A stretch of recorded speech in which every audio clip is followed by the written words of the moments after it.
The millionaire followed his cook after work. What he found out was shocking. Leave a like, subscribe to the channel, and comment where you're watching from. Enjoy the story. The kitchen clock read exactly 7:25 a.m. when Ashley Jones pushed open the small side gate of the Williams estate, balancing a thermal lunch bag on one shoulder and a worn-out backpack on the other. It had been the same scene every day for the past 2 years. She was never late, not even on rainy days or in freezing mornings. The service entrance was at the back of the mansion, but Brian Williams, the owner, always watched her discreetly from his office window on the second floor. He couldn't quite say when the habit had started, but it had become part of his morning routine. He would see Ashley cross the garden with measured steps, her gaze always low. She always wore the same kind of outfit: dark jeans, worn sneakers, a plain cotton shirt, her hair pulled back tightly. It was like a discreet armor that kept her protected, never invisible. She didn't blend into the background. Her presence was subtle but steady. Ashley didn't seem to be hiding. She simply carried a constant sense of focus, as if measuring every step, so nothing she was trying to hold together on the inside would fall apart. Brian stepped away from the window and went downstairs, curious. As he entered the kitchen, the smell of fresh bread and herbs filled the air. Ashley was already in full motion, chopping vegetables with precision and preheating the oven. When she noticed him, she simply said, "Good morning, Mr. Williams," in a polite tone, without lifting her eyes from the pan. He greeted her back and sat at the small round table near the door. The newspaper was still folded in front of him, the coffee untouched. He knew that if he wanted conversation, he'd have to make the first move, but even then, his attempts never went very far. Ashley answered with courtesy, but kept her responses short, leaving no room for small talk.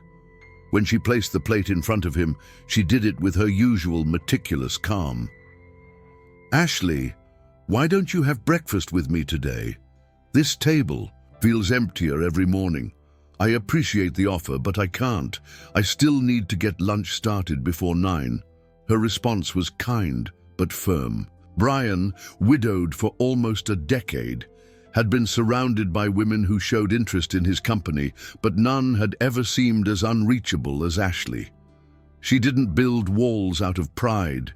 She did it out of conviction. There was something about her he still couldn't understand, and that unsettled him. The rest of the morning unfolded with an almost choreographed normalcy. Ashley cleaned the counters, made a list of ingredients to replace, and reorganized the pantry with precision. Brian stayed in his office, supposedly working, but found himself distracted every time he heard her footsteps in the hallway. That woman intrigued him more than he liked to admit. She looked young, but carried a gravity that didn't match her age. And it wasn't regular exhaustion. It was the kind of demeanor someone develops after too many personal sacrifices. Yet she didn't seem broken. Quite the opposite. Ashley had something that set her apart from every other employee: unshakable dignity. When he saw her on her knees, in the dining room, picking up spilled bags of rice from a shelf, something about it felt off. Her arms were trembling slightly. "Are you okay?" he asked. Ashley stood up slowly, holding onto the sideboard with a longer pause than usual. "I'm fine, just moved the wrong way." Brian didn't push, but he started watching more closely for the rest of the day. He noticed she took more breaks, breathed harder when going up the stairs, and barely touched her food during her break. When he offered to pack her some lunch to take home, her answer was the same as always: "I have food at home." But that day, he knew it wasn't true. At precisely 5 o'clock, as usual, Ashley cleaned the last of the dishes, took off her apron, and headed to the office to say goodbye. Brian stopped her before she left. "Just a minute, I'd like to talk to you." "Did I do something wrong?" she asked with immediate tension in her voice. "Not at all. Quite the opposite. You've worked here for 2 years, and we've Never discussed your salary. I'd like to give you a raise, 50%, and include formal benefits if you agree." Ashley froze. For any other employee, this would have been a gift, but not for her. Her eyes stayed on the floor. "I can't accept that." "Why not?" "Because what I earn is already more than fair." "Ashley, you're the best professional I've ever hired. You deserve much more." "I appreciate it, but I can't. I have to go." She left quickly. Brian stood there, puzzled. Turning down an offer like that? That wasn't normal. And right then, he decided he was going to find out why. That night, Brian couldn't sleep. He paced the dark hallways of the house with no destination, as if something inside him needed answers. The image of Ashley gripping the sink that morning, the slight tremor in her arms, her refusal to eat or accept the raise, it all gnawed at him. The next day, she arrived at the usual time. But there was something different. In addition to her regular backpack, she carried a grocery bag filled with cleaning supplies. "Did you buy those, Ashley?" "Some things were running low. I figured I'd restock. We have supplies in the pantry." "The ones there were expired," she said a little too quickly. Brian knew they weren't. He'd checked just the day before. But he didn't confront her. He spent the whole day watching, saying nothing. And that afternoon, when she left, he did something he never usually did. He got in his car and followed her from a distance. He saw Ashley board a bus, then walk through simpler streets until she entered a white building with a clear sign, Massachusetts General Hospital. She went in through the main entrance like someone who knew exactly where they were going. And in that moment, Brian realized this wasn't a random visit. It was part of her life, and the truth behind it was something that would affect him deeply. Brian Williams remained inside the car, parked at a safe distance from the main entrance of Massachusetts General Hospital. The slightly open windows let in the damp, late afternoon breeze, but his full attention was on the glass doors. Ashley had entered. He watched for nearly 40 minutes. During that time, he saw the cook cross the lobby with steady steps, speak briefly with the receptionist, and then disappear through a door marked for restricted access. When she returned to view, she was wearing a disposable cap and had a badge clipped to the front pocket of her shirt. She wasn't there as a patient, and she didn't look like a simple visitor either. She moved through the hallways with familiarity, as if she knew every shortcut, every elevator, every turn. In her arms, she carried a carefully folded lab coat, and in her hands, a thermal container. Brian leaned forward, trying to get a better look. Ashley never put the coat on. She simply tucked it into her bag like it was a personal item. On her way out, she passed through a small cafeteria, nodded casually to two employees, and kept walking. No one reacted with surprise. He waited until she returned to the bus stop, took her usual line, and headed back to the modest neighborhood where she lived. When she finally disappeared from sight, Brian stepped out of the car. He entered the hospital with the composure of someone who had a legitimate reason to be there, though inside he carried nothing but questions. He went to the information desk and asked, with the neutral tone of someone making casual inquiries, if there was an employee named Ashley Jones. The receptionist typed quickly, frowned, and replied that no one by that name was listed in their records. Brian nodded in thanks, pretending to accept the answer, but walked away with his mind even more unsettled. Ashley didn't seem like someone who happened to be there. Her presence wasn't new, nor was it occasional. She moved through that hospital, like someone who had walked those halls dozens of times, and more than that, she showed no fear or discomfort. Whatever brought her there was already part of her life, and that life, up until now completely hidden from him, was slowly beginning to reveal itself piece by piece, without her saying a single word. That night, the Williams mansion remained quiet. Brian didn't speak of what he had seen, not to the driver, not to Carolyn the housekeeper, and certainly not to any of the other staff. He simply observed. The next morning, he was already on the veranda before 7:25, and when he saw Ashley crossing the garden with her usual measured steps, he felt a strange urgency to understand what was really going on. She greeted him politely, entered through the service door, and headed straight to the kitchen. No sign of discomfort, no indication that she knew she had been followed. Brian tried to strike up conversation during breakfast, asking about ingredients, whether she needed anything specific from the market. Her responses were polite but straightforward. She left no room for anything else. When he casually mentioned he knew the neighborhood where she lived, Ashley just nodded slightly and kept stirring the pot. No surprise, no follow-up comment. And it was in that impenetrable neutrality that Brian became certain something very serious was going on, and she was doing everything in her power to keep him away from it. In the days that followed, he adjusted his schedule. He avoided long meetings, started paying close attention every time Ashley said she had to leave early. It didn't happen often, and always came with vague reasons like something urgent. When it happened again on a rainy Wednesday, he left the house before she did. He parked once more near the hospital and waited. He wasn't surprised when he saw her arrive shortly after with the same bag over her shoulder and the same focused expression. This time, she entered through a side door, using a visitor badge. She went straight to the 3rd floor. Brian waited for half an hour, then decided to take a risk. He put on a dark baseball cap, swapped his blazer for a simple jacket, and slipped inside unnoticed. He took the elevator to the same floor and walked down the hallway, unsure of what he was looking for. Then he heard something. Muffled voices, soft laughter, and then a child's giggle.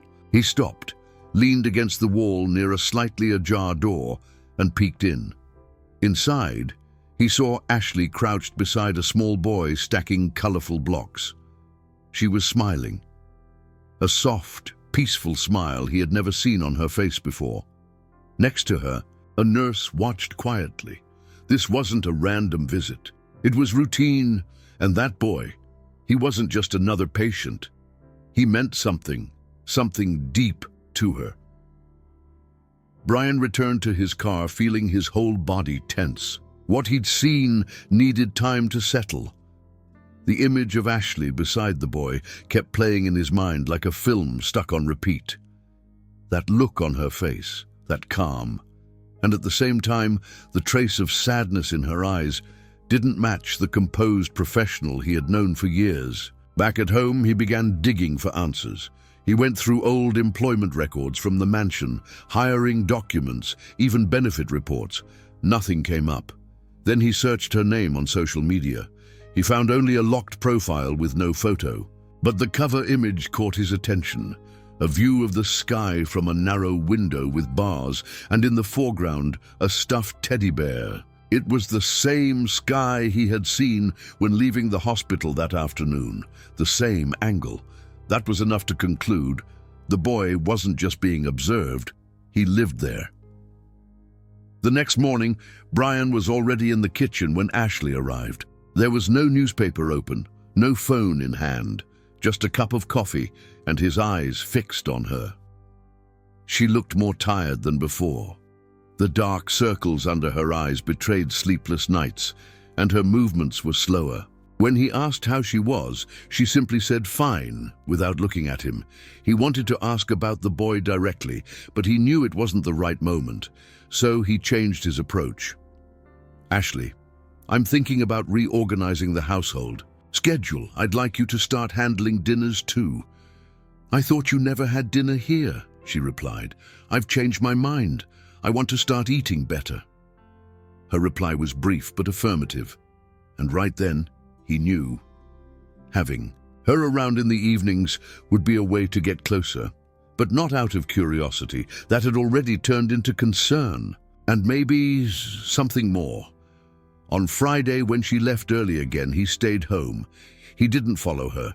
He just thought, replayed in his mind the boy's smile, the way she looked at him, the refusal to accept a raise, or a meal, or even a friendly chat. Ashley was fighting a battle, one he couldn't begin to measure, and she was fighting it alone. On Saturday, Brian woke up early, put on casual clothes, and went back to the hospital. He asked to speak to the pediatric department, said he'd like to make an anonymous donation. While waiting, he saw Ashley walking down the hallway with a bag in her arms. This time she saw him too. She stopped for a moment, surprised, but didn't greet him. She just looked, and he understood. There was no invitation in that look, but no rejection either. Respecting that, he let her go into the same room as before. A few minutes later, a nurse came to speak with him. "How can I help you?" she asked. Brian kept a calm demeanor and said, "The child in room 312, does he have everything he needs?" The nurse paused before answering. "The lady who cares for him does everything she can, but sometimes even the most beautiful effort isn't enough." Ashley didn't say a word about what had happened at the hospital. On Monday morning, she showed up at 7:25 as usual, the same bag slung over her shoulder, her footsteps steady as she crossed the Williams estate garden. If she felt any discomfort about Brian having seen her at the hospital, she didn't show it. She simply greeted him with a polite "good morning" and entered through the side door, heading straight to the kitchen like she always did. But that day, Brian couldn't pretend nothing had happened. He watched her every move with heightened attention, and when Ashley placed a bowl of dough on the counter to knead, he slowly walked over. "The boy in room 312, is he your son?" The question came without preamble. Ashley froze. Her hands, still dusted with flour, went still. She didn't answer right away. She lifted her gaze slowly, and the look on her face wasn't anger or shock. It was heavier, like something inside. Her gave way. "Yes." The answer was brief, but it was enough. "And you weren't supposed to know that." Brian didn't step back. His gaze remained calm, his voice even. "I just want to understand. That's all." Ashley went back to kneading the dough, as if that settled the matter. But Brian knew things between them wouldn't be the same after that moment. The boy's name was Liam. Brian would only find that out a few days later by chance. On Wednesday, while Carolyn was collecting kitchen towels from the laundry room, she noticed Ashley had left a slip of paper between the fabric. It was a pharmacy receipt with the patient's name, Liam Jones. It wasn't recent, dated nearly 2 months ago. But that was enough. Brian kept the slip, realizing he now had a tangible piece of the puzzle that had been quietly growing. He didn't mention it that day. He just took the name with him and, that night, did some digging. Within minutes, he found records confirming Liam had been first admitted at the age of 4, 2 years earlier. Since then, ongoing treatment. There were no clinical details, but the frequency of medical visits spoke volumes. Brian had trouble sleeping that night. The image of the boy at the hospital, smiling while stacking colorful blocks, now carried a different weight. He wasn't just a sick child. He was Ashley's son, a boy fighting every day against something that required strength, presence, and from the looks of it, money Ashley clearly didn't have. On Friday, Brian made a decision. When he walked into the kitchen and saw Ashley chopping vegetables for lunch, he noticed she was moving more slowly. The dark circles under her eyes were deeper, her breathing heavier. He waited for her to finish, then placed an envelope on the table. "This is for you." "What is it?" "A contact. A doctor I know. He's the head of a pediatric foundation in Seattle. I want you to talk to him. Tell him I referred you." Ashley looked at the envelope like it was something threatening. "I can't accept this. It's not charity. It's help. Because I respect you." "You don't have to." "Yes, I do. Because now I understand. And it bothers me knowing you're going through this alone." She didn't answer. She took the envelope with both hands, without making any promises. But in that silent gesture, Brian could tell she had heard him, and that was already a step forward. On Sunday, Brian returned to the hospital unannounced. He carried a bag filled with children's books, simple games, and an ergonomic pillow he had found in a specialty store. He asked to leave everything at the front desk, under Liam's name, without including his own. But while speaking to the receptionist, he saw Ashley walking down the hallway. Her hair was down. She wore a light jacket, and her expression was even more focused than usual. She saw him too. She stopped, looked at the bag, then looked straight at him. "You need to stop this. I'm not doing anything wrong. You're going too far. I care." Ashley looked away. Her voice dropped. "This isn't your responsibility." "Maybe not, but if you let me, I can share a little of it with you." For the first time, she didn't shut him down. She just turned and walked into the treatment room, leaving Brian standing there, feeling that one of her walls had just begun to crack. The following week, something shifted. Small changes, barely noticeable unless you were paying close attention. Ashley started arriving a few minutes earlier, always carrying an extra bag that she left against the kitchen wall. During lunch, she let Brian stay nearby. He'd ask simple questions, and slowly her answers became a little longer.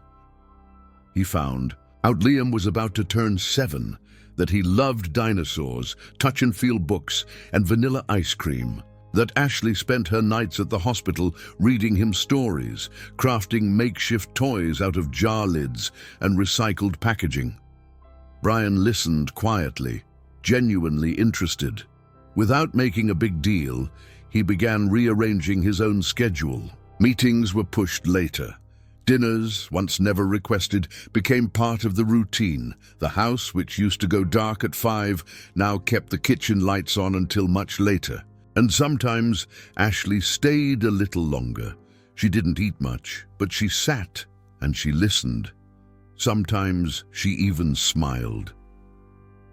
On Friday, while handing over the grocery list for the following week, Ashley lingered a little longer in the office. Brian was reviewing some reports but set the papers aside when she approached the desk. "The doctor, the one you recommended," he replied. "He agreed to do an evaluation." "I'm glad to hear that. I wouldn't have gotten this far without your referral." "Ashley," he said softly, "can I come with you?" She didn't answer right away. It seemed like she was weighing every word. "That won't be necessary." "All right, when you're ready, let me know." "Thank you." Ashley turned to leave, as she always did. But at the doorway, she paused and looked back for a second.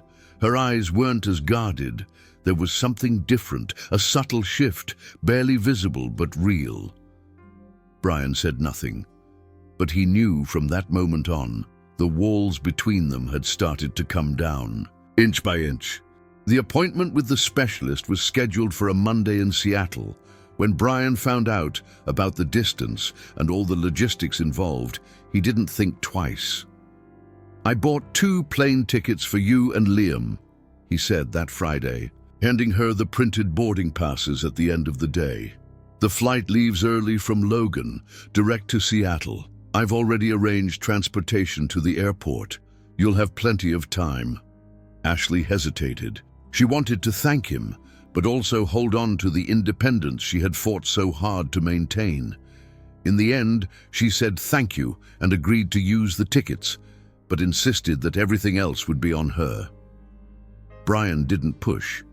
He understood that for a woman like her, accepting help was already a big step. On Monday, he spent the day restless, unable to focus. The image of Liam in an examination room stayed with him all day. The next morning, just before 7:30, he was already on the veranda. And from where he stood, he saw Ashley crossing the garden, her shoulders slightly slumped, fatigue written across her face. Before going inside, she glanced quickly in his direction.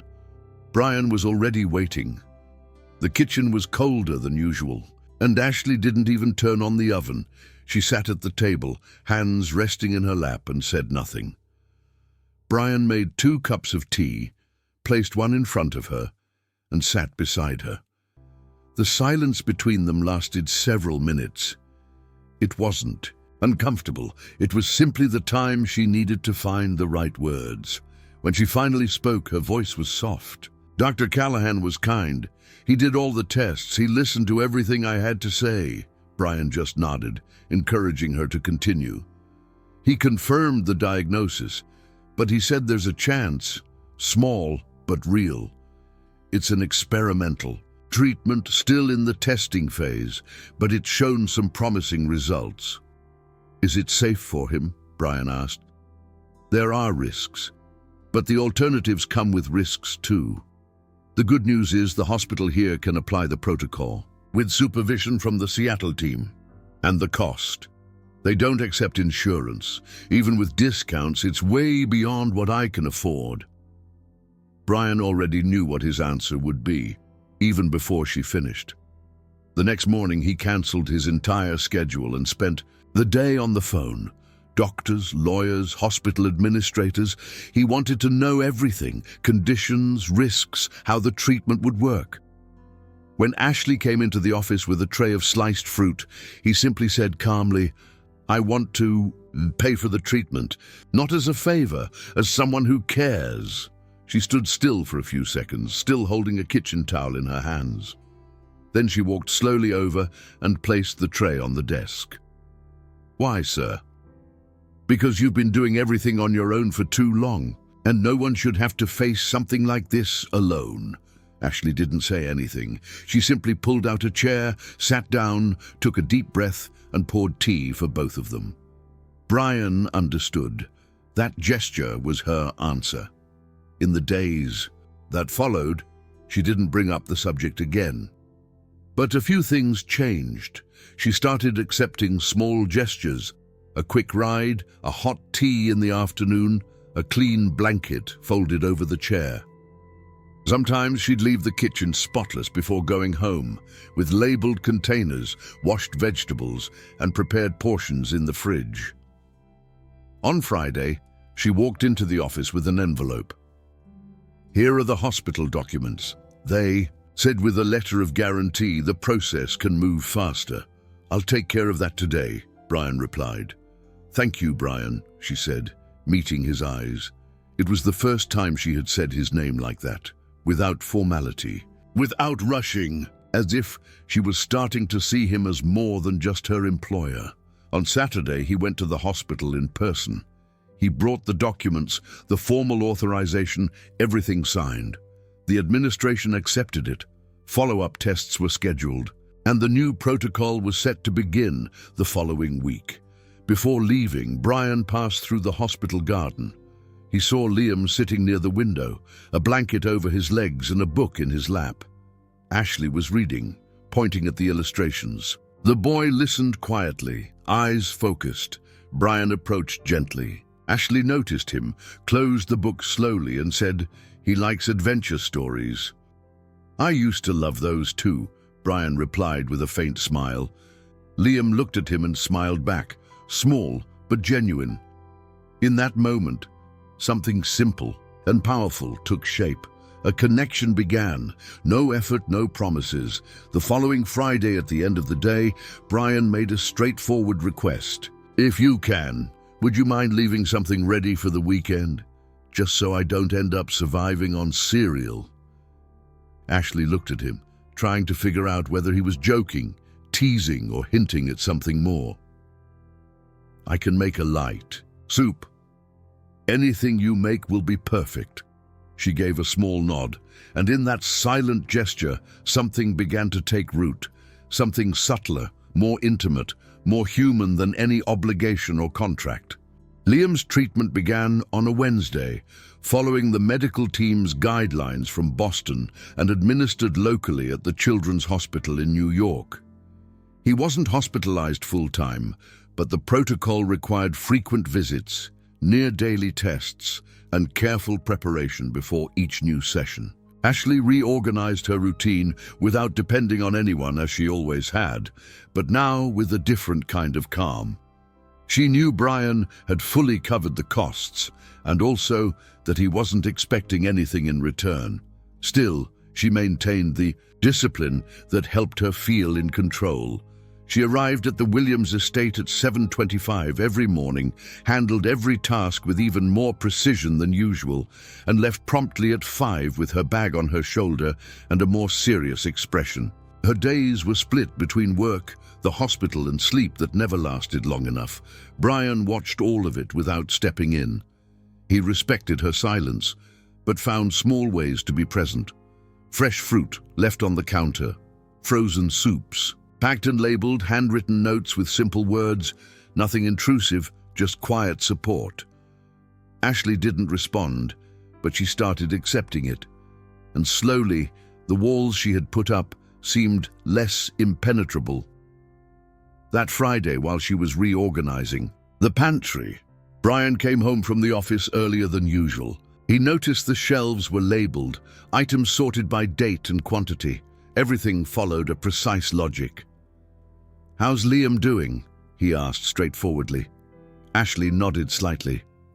"The beginning was hard, but he's responding to the treatment. The doctor said this first phase is usually the most unstable. And how about you?" he added. She took a little longer to answer. "I'm still trying to stay balanced." He didn't comment further, but before walking away, he said matter-of-factly, "If you ever need to leave early or take a day off, just let me know. I can rearrange my schedule." "I'd rather stick to the routine. As long as he's doing okay, I'm okay too." The answer was curt but not cold. Brian understood. For her, staying busy was a way to stay grounded. That Saturday afternoon, he stopped by the pediatric wing with a simple gift, a children's picture book.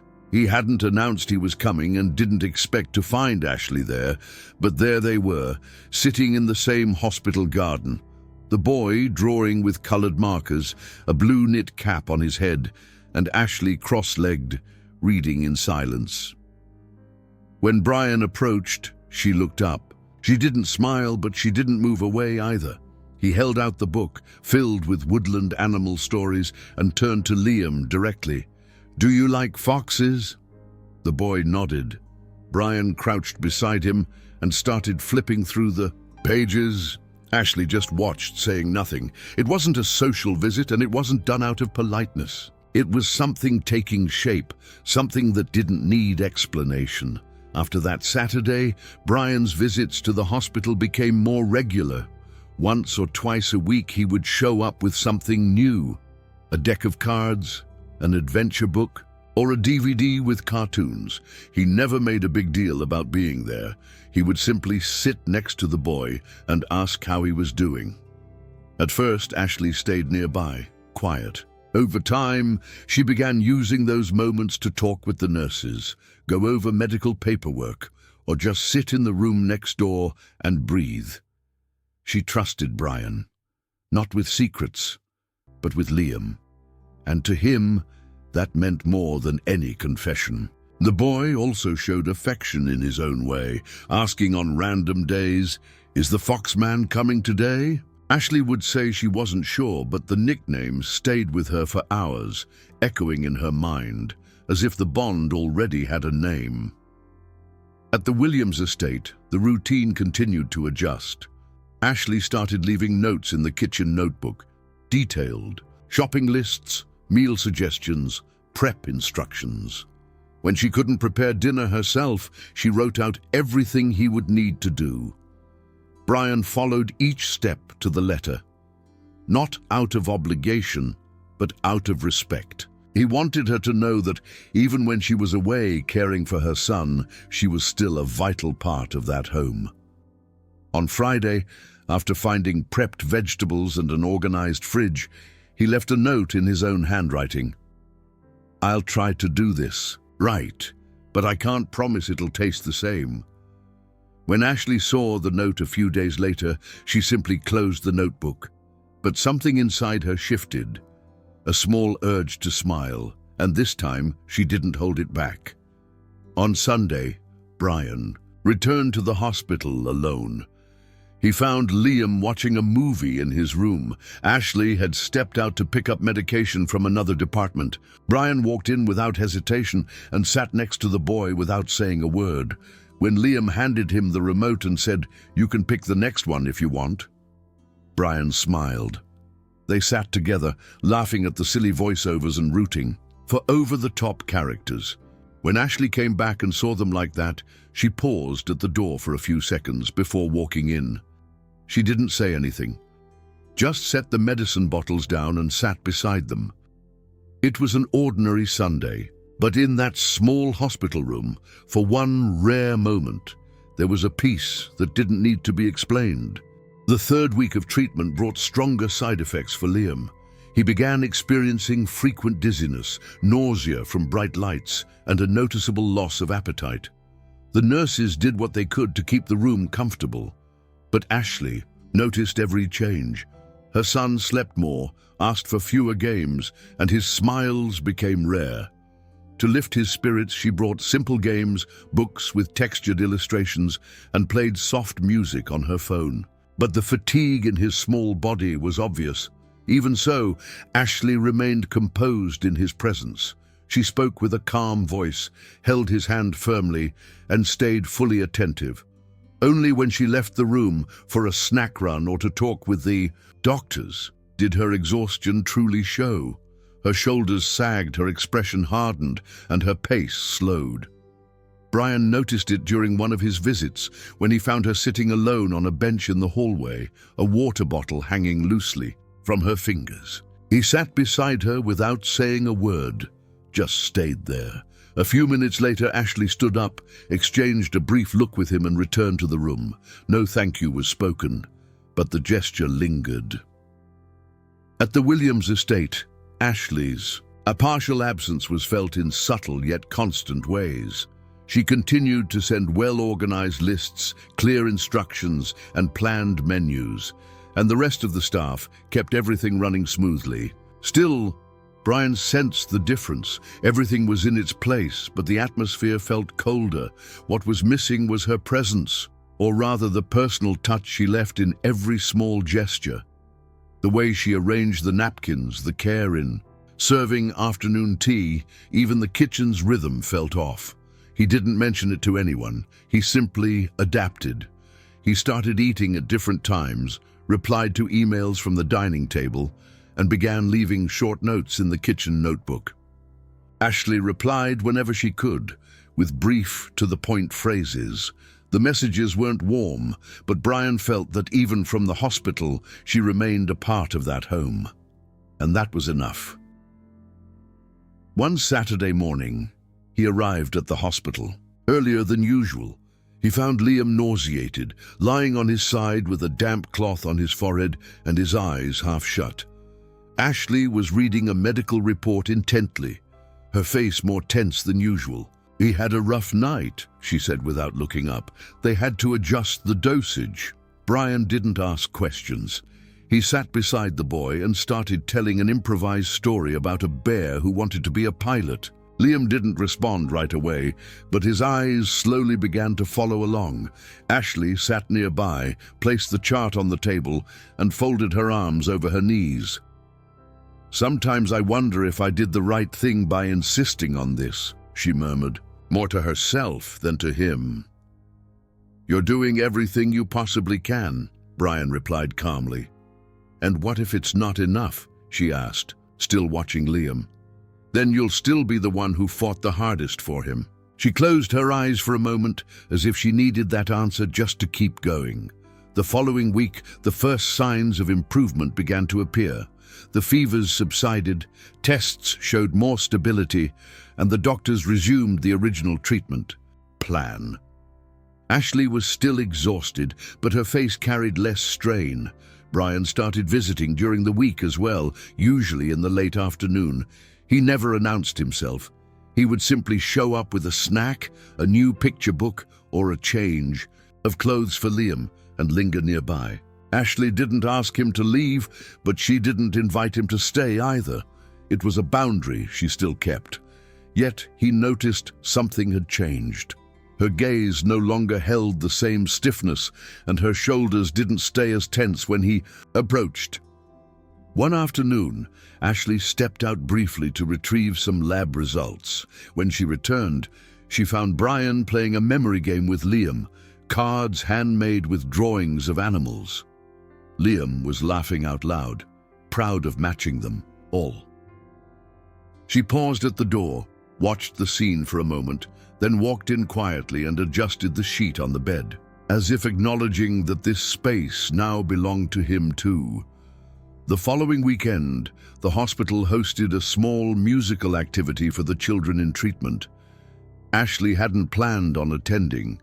She said it would be too much stimulation for Liam, who was used to the quiet of his room, but he wanted to go, and he asked for Brian to come too. "I want him to be there," the boy said, without further explanation. Ashley prepared as if planning a careful outing. Blanket, water, a backpack with toys. Brian arrived just before the event started, wearing casual clothes and a dark cap. He had brought a bag of popcorn he picked up on the way. He sat beside Liam and helped him adjust his headphones. The boy looked content. Ashley watched from a distance. She only came closer when Liam began to doze off, lulled by the music. She gently rested his head on her shoulder and sat next to Brian. No words were exchanged. The music filled the space around them, but between the two of them, something else settled, a kind of good silence. For a few brief moments, they weren't. Caregiver, businessman, and patient. They were just three people sharing a moment. On Sunday, Ashley stopped by the mansion, not to work, but to drop off a jar of homemade broth and a basket of fresh bread. Brian was in the library when he heard the kitchen door close. He came downstairs just in time to see her walking through the garden toward the side gate. He called her name. She stopped, turned around, and waited. "Thank you for this. You didn't have to. I thought you might like it. Just trying to make up for not being around." Brian simply nodded. She adjusted the strap of her bag on her shoulder and kept walking. He went back inside, opened the jar, and inhaled the warm, rich aroma rising from it. And he knew, without needing labels or declarations, that something was already connecting them beyond any signed contract. A boy in recovery, a mother who never gave up, and a man rediscovering, without promises, the quiet strength of caring for someone. The second phase of treatment began with fewer physical side effects, but demanded even more discipline in their routine. Medication times were fixed, the intervals between tests were shortened, and any change in behavior or symptoms had to be recorded. Ashley started keeping everything in a dedicated notebook: temperature, hours of sleep, meals, reactions. Liam, on the other hand, began to push back. He questioned the medicines, said he wanted to go home, and sometimes spent long stretches in silence. Ashley tried to stay calm and explain, but inside, she also felt like screaming. Instead, she just took a deep breath and tried again. Brian picked up on these shifts, even if she didn't say a word. He started showing up more often on the tough days, not with tasks, but with presence. When Liam refused to take a supplement, it was Brian who came up with a game, a made-up bet, or some distraction, until the spoon was empty. Ashley never praised him, but she let him stay. And for someone like her, that was a clear enough sign of trust. Back at the Williams estate, her absence was technically covered, but never emotionally. The housekeeper kept things running, the schedule stayed on track, and everything was kept tidy, but something was always off in the small details. The meals were too heavy, the spices out of balance, and no one could set a room the way she did. Brian didn't complain. He just changed his own habits. He started grabbing quick meals outside, avoided evening social events, and cut down on in-person meetings at home. Little by little, his life was rearranging itself around Liam, and by extension, around Ashley. He never explained it to anyone, When one of the staff suggested hiring a new chef, Brian simply said, "There's no need, it's just a temporary absence, and I'd rather wait." The words came naturally, but firmly enough to end the conversation. That house was still hers, even from a distance, and he would wait for however long it took. One day during a visit, Liam called Brian over to show him something. They walked to a low shelf in the room, and the boy pointed to a cardboard box full of small treasures. "This is my hiding spot, but you can look." Brian crouched down carefully and examined the contents. Colorful stones, a braided yarn string, drawings, stickers, an old button. "What about this one?" he asked, pointing to a small golden pendant. "It was my mom's. She gave it to me when I started getting sick." Brian didn't touch it, he just looked with quiet respect. "That's a really beautiful hiding spot." Liam closed the lid gently. "If you want, you can leave something of yours here too." Brian thought for a moment, then picked up a pen, drew a small symbol on the back of a scrap of paper, folded it, and handed it to the boy.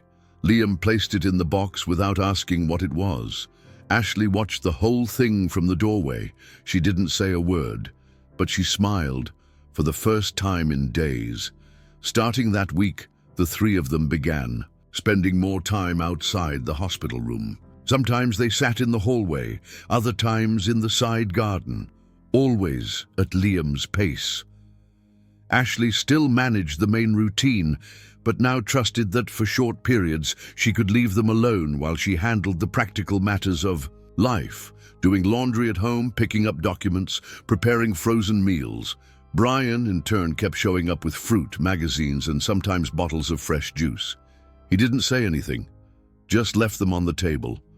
One day, Ashley wrote, on one of the bottles, "Better than the cafeterias." Brian kept the bottle, not for the juice, but for the note. Her words, even when simple, were beginning to carry new meaning, and he treated each one like a signal, small but certain. On Saturday, there was a meeting with the doctors overseeing the treatment. Ashley sat in the front row, an organized folder in her lap. Brian stayed further back, observing. The oncologist went over the progress of the treatment, the updated schedule, and the potential side effects of the next stage. Ashley listened closely, took technical notes, asked direct questions, and discussed everything clearly. At the end, one of the residents asked, "Do you work in healthcare?" "No, I'm a cook. But this is about my son. I need to understand." The doctor simply nodded with respect. Brian, meanwhile, watched her like someone seeing a person anew. The woman who used to walk quietly through his house was now clearly the backbone of it all. She didn't need applause, just space to do what had to be done. As they left the hospital that evening, Brian asked a simple question. "Do you need anything?" Ashley thought for a moment. "Time, and for all of this." "To work. I can't promise the outcome, but I can help you get through it." She nodded, her gaze steady. Brian handed her a bag with some fresh groceries. "There are oatmeal cookies in there. Liam said he likes them." "He did say that. Thank you." Ashley took the bag and walked toward the subway station. Brian stayed where he was until she disappeared around the corner. Neither of them knew what was coming, but something was forming, something that wasn't rushed, yet was steadily growing. Like learning to share a path, even when you're not walking side by side. The weeks that followed brought a more structured routine. Liam no longer had frequent ups and downs, the side effects were under control, and for the first time, the doctors spoke of stability with a bit more confidence. Ashley, still exhausted, began managing her days with a little more breathing room. While her son was in the care of the medical team or with Brian, she would return home to do laundry, prepare simple meals, organize documents, and jot down upcoming tasks in a notebook. It wasn't an easy life, but it allowed her to breathe a little easier. Brian, meanwhile, was now seen at the hospital as part of the family. The nurses knew his name, the receptionists greeted him with ease, and even the doctors included him in informal conversations. He never asked for space. He simply remained, and over time, his presence beside Liam stopped feeling like an exception. It became part of the everyday landscape. Liam seemed to respond well to that structure. When Ashley had to step out, the boys stayed with Brian naturally.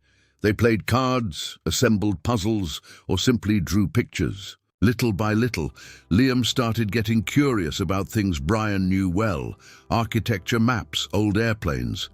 One day, he asked what the inside of a cockpit looked like. The next day, Brian showed up with a detailed model and calmly explained each part.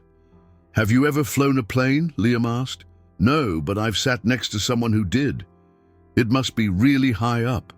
"It is, but when you've got somewhere to come back to, it doesn't feel so scary." Liam stayed, quiet for a moment, then said, "I like my room, even if it's small." Brian just smiled. There's a kind of quiet wisdom in the things children say, as if they can express what adults spend a lifetime trying to figure out. Ashley began arriving at the hospital with a slightly softer look.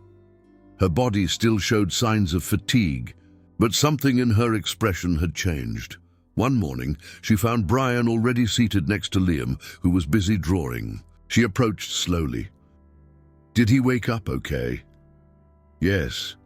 He said he wanted to draw the hospital, but only the outside." Ashley leaned over the paper. The building had a simple facade with colorful windows and a nearby tree. Brian pointed to one corner of the drawing. He said, "That's you." "How does he know?" "Because she's holding a bag." Ashley let out a small laugh. "So that's how he sees me. A walking grocery bag. He sees you as someone who carries everything and always comes back." She didn't say anything. She pulled up a chair and sat between the two of them. For the first time, she let her body relax into the backrest and didn't rush to get up. The following week, one of the doctors asked to speak with Ashley. She wanted to discuss some adjustments to the treatment plan and suggested a possible transition to partial home care if the test results continued improving. Ashley listened closely, asked technical questions, and made it clear she'd only agree if she was certain Liam was ready. Before finishing the conversation, the doctor added, "Your son is lucky to have you, and also to have that gentleman." Ashley raised an eyebrow. "Brian?" "Yes. It's not common to see someone so present, especially when they're not officially family. He has a kind of gentle strength." Ashley didn't respond, but she held on to those words, not because she needed outside validation, but because she realized that what existed between her, Brian, and Liam was already being noticed by people on the outside. On Saturday afternoon, Ashley went to Brian's house. She found him in the backyard, flipping through an old travel notebook. She carried an insulated bag. "Brought you real food and made today. You're already doing more than anyone else would." "I know, but I thought you might need a reminder that there's still life beyond the hospital." "What? About you?" Still trying to remember mine, slowly. Brian took the containers and set them on the outdoor table. "Is there anything I can do for you right now?" Ashley looked at him calmly before answering. "Put the food in the fridge. I need to get back before visiting hours are over."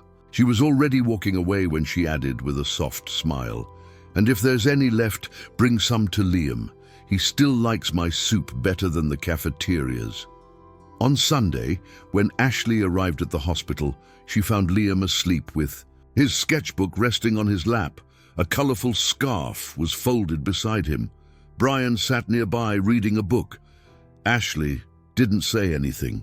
She simply walked over, adjusted her son's blanket, and sat for a few quiet minutes. There was nothing urgent, no need to speak.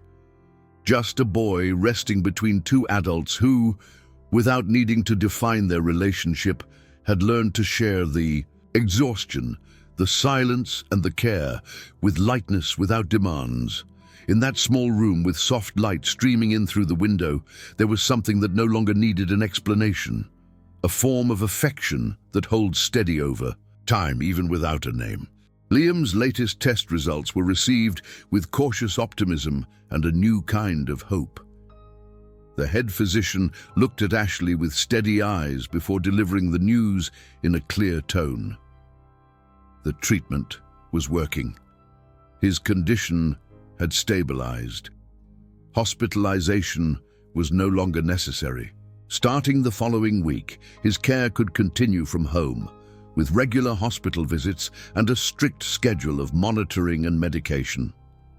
Ashley wrote down every detail, even though no one asked her to. The news of the partial discharge, planned for Friday, left her conflicted. It was a relief to know Liam could return to a less clinical environment, but it also posed a challenge. Returning to work was essential, but leaving him alone while still vulnerable was out of the question. Relying on neighbors or favors wasn't feasible.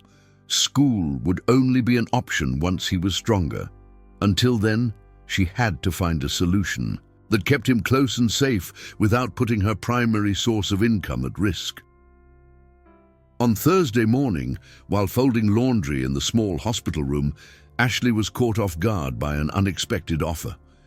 Brian had stopped by, as he often did, with fresh fruit and a new magazine issue. Seeing the pile of paperwork and her tense expression, he simply asked, "Have you thought about bringing Liam with you to the house?" She paused, confused. "What do you mean?" "We could adapt one of the side wing rooms. It has natural light, it's quiet. The old reading room would be perfect. You could keep working and he'd be close by. It could all work." Ashley needed a few seconds to realize he wasn't joking. "I don't want to mix things up," she said in a softer voice, "and I don't want you to feel like you have to choose between caring for your son and keeping your job. Just think about it. The house has space, and the garden could be good for him." Brian left the fruit on the table and said goodbye without insisting. But that night, lying on the narrow hospital cot, Ashley stared at the ceiling for long minutes. The idea still felt unusual, but it didn't feel like charity. On Friday, when they left the hospital, Liam clung tightly to his mother's hand. His backpack looked far too heavy for his thin shoulders. The daylight outside made him squint. Ashley adjusted the cap on his head, grabbed the folder of medical instructions, and helped him into the taxi. The ride was silent. When they reached their small apartment building, she knew for certain the place wasn't suitable for this next phase. The stairs were cramped, the room stuffy, and the neighbors' noise easily cut through the walls. While heating up soup on the stove, she heard Liam ask, "Are we going back to the hospital tomorrow?" "No, sweetheart, we're going to take care of you here at home now." He simply leaned his head against the wall and fell asleep. It was the sight of his curled-up body on the thin mattress that made Ashley reach her decision. On Monday, she arrived at the Williams estate just before 8 in the morning. Liam walked beside her, carrying a light backpack and a blanket folded over one arm. The staff greeted them with curiosity, but no one questioned anything. She briefly explained that Mr. Williams had agreed to let them use one of the empty rooms. Temporarily, she moved forward with confidence. The old reading room had been transformed with warmth and simplicity. A small table, children's books, a soft rug, and a cozy armchair. Brian, who was in another wing of the house, didn't show up. He let her arrange everything her way. Ashley set up the nebulizer, reviewed the medication schedule, and went to the kitchen. When she returned during her morning break, she found Liam focused on a drawing. "The gardener came by, said he's going to teach me the names of the flowers." Ashley straightened her son's jacket and gently ran her fingers through his hair. It was too soon for any comments, but the gesture was starting to make sense.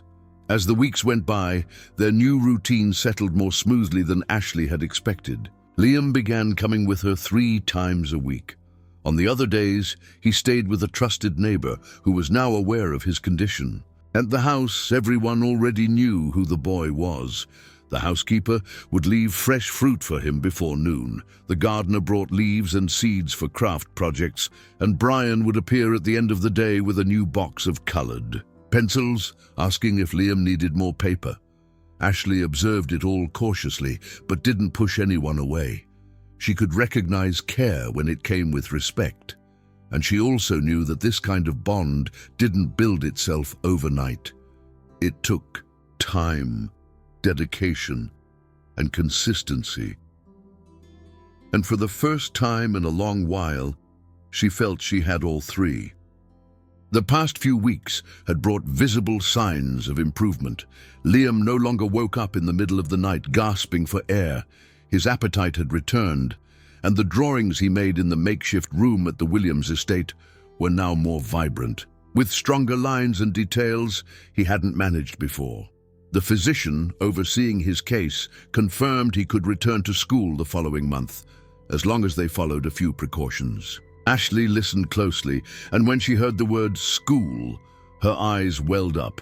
She didn't cry then. She simply accepted the new, shorter list of instructions, now filled with more straightforward guidelines.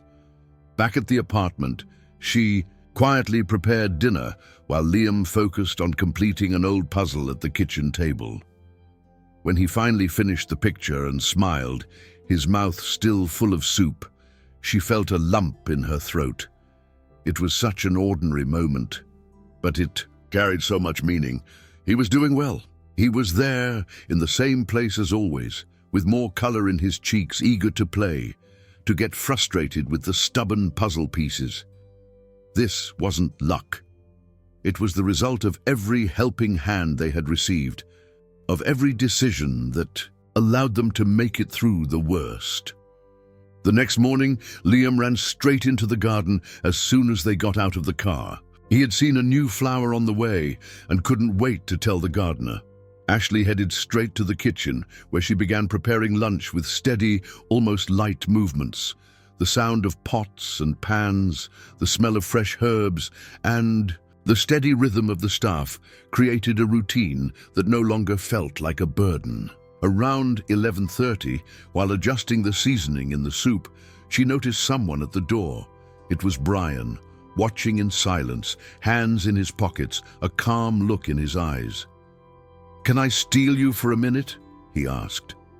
Ashley turned off the stove, wiped her hands on her apron, and followed him to Liam's room, the name everyone now used for the space that used to be just an old reading room.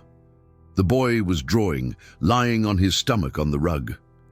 When he saw them come in, he lifted his head with a smile. "Today I'm going to draw you, Mr. Williams." Brian crouched down, pretending to look alarmed. "Only if you make me look like a movie star." Liam laughed and returned to his drawing. Ashley stood quietly, arms crossed, trying to understand how all of this had become part of her life. But she knew this man had become essential, not out of duty, but simply because he had chosen to be present.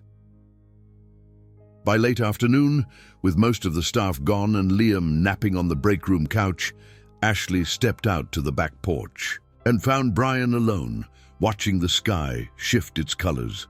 She approached quietly, and when he turned, she spoke before he could. "I never really thanked you," she said, "for everything, for letting me stay even when I couldn't do much, for looking after Liam like he was your own, for never making me feel small." He shook his head, trying to downplay the weight of her words. "You don't need to thank me. I didn't do anything more than what any decent person would have done." "Not everyone would," she replied. And with the same ease she used to carry out her daily tasks, she stepped closer and hugged him, a simple gesture with no hidden meaning. Brian took a second, maybe two, before returning the hug. But when he did, it was firm and calm. "You're more than just an employee, Ashley. That's not flattery, it's admiration." She rested her cheek on his shoulder, saying nothing. It wasn't romance, it was trust. And in that moment, there were no more walls between them. From that day forward, the way they looked at each other changed, quietly, without needing to talk about it. Ashley no longer looked away when she passed him in the hallway. When he spoke, she answered with full sentences. Sometimes she even smiled. Brian started eating more meals at home, not out of formality, but because he enjoyed being around them. The table was simple, filled with homemade meals, but also with comfortable silences and easy laughter. Liam began calling him Uncle Brian, a name that came out naturally one day when Brian gave him a new pencil case. When asked about the nickname, Liam just shrugged and said it was because Brian took care of him, like family. Brian laughed, but he took those words seriously, as if accepting a new role. And every time he heard Uncle Brian after that, he understood he was being welcomed, not as a boss, but as someone who truly belonged. As for Ashley, she stopped fearing the future. She knew there would still be tests, sleepless nights, maybe setbacks, but she wasn't alone anymore. There were no promises of rescue, no grand declarations, just a real, steady presence. That was enough. When Liam returned to school, her heart tightened as she watched him at the entrance, wearing his new backpack and waving to the gardener like an old friend.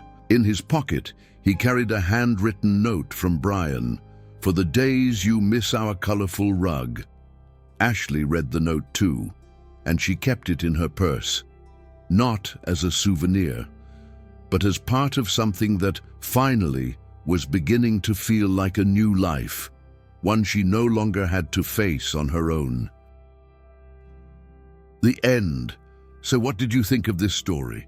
Don't forget to like the video and subscribe to the channel to keep enjoying stories like this one. See you next time.